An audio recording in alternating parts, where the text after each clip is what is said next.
Hello, everyone, and welcome to our Tuesday edition of the Orange and Brown Talk podcast, which, as you know, is the Hey, Mary Kay edition of the podcast. Our Football Insider subscribers sent us questions, and we are going to go through them. And Mary Kay, the first question is really pretty simple. It's kind of what's on everyone's mind, I think, right now. It comes from Terry in Clemson, South Carolina. So, of course, it is about Deshaun Watson. Hey, Mary Kay. Do you think Deshaun Watson will improve enough for the Browns to compete against the Bengals? It is a great question, and I just got done writing a whole entire column about why I think Deshaun Watson can fare better against the Bengals. Now, the first thing to consider when answering this question is the fact that the 8-4 Bengals should not be confused with the 10-1 Texans, right? I mean, that's number one. Even though there are at least a half a dozen reasons why I think Deshaun Watson should fare better, that's got to be the overarching theme here, is that they're playing a good football team, the number 5 overall seed in the AFC right now compared to the number 16 seed in the AFC and the 32nd seed in the NFL, the worst team in the NFL they just played. But I still think there are reasons to believe why he should be better. And here are some of them. First of all, Kevin Stefanski will know what to call for him a lot better. They didn't know what to expect. They didn't know how rusty he was going to be. They all figured out, yes, he's going to be very, very rusty. Okay. So I think Kevin now will have a better idea. Here's what he can handle. Here's what he can't handle. Here's some RPOs we can try. Let's focus a little bit more on the run game. Let's maybe not go too crazy with downfield passing unless they get some one-on-one matchups that they really love. So just having a body of work, some tape to go over, gives you an opportunity to go back to the drawing board and devise a game plan that you think he can be comfortable with. So that's number one.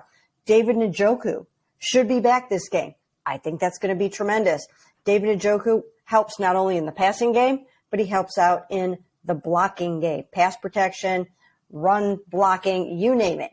I mean, he is really, really good at that. One of the best tight ends in the NFL in blocking. And then, look, if you look at that Bucs game, if he doesn't catch that amazing touchdown pass with 32 seconds left, they're not winning that game. Another big, huge weapon for him in Deshaun Watson. Then they had receiver issues this game. David Bell injures his thumb. Anthony Schwartz leaves with a concussion. Before he leaves, he gets pressed into service and gets stripped of the football after a 12-yard catch. So heading into this game, now they're going to be more ready for potential issues at receiver. Michael Woods will probably be active. They know they'll have to get Kareem Hunt more involved in the passing game. They'll probably have to call up a receiver or two from the practice squad, depending on what happens with David's thumb. Anthony Schwartz has a concussion, probably won't play this game. But if all goes as planned, they will have at least more stability at receiver in this game, knowing a few more things than they know now heading into the game. Then the Houston game, it's over. He's got that one under his belt. I mean, it got ugly in a number of ways. It was very emotional for him. He said he had to hold things in. I mean, I was down on the field before the game, and I could just see how overwhelming it was. He was pulled in 25 million different directions. I actually think that maybe that could have been managed a little bit better than it was, because every time I turned around, he was with these people or those people or these people. And it was just one thing after another. And, you know, maybe he didn't need to be out there that whole entire time. Now, I did see him signing a lot of autographs and posing for pictures, and that was positive, but Cal McNair's wife, the Texans owner's wife, turned her back on him when he approached.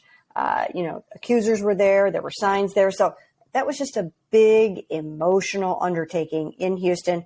That's out of the way. These are some of the reasons why I think he'll fare better in Cincinnati. Yeah, and I think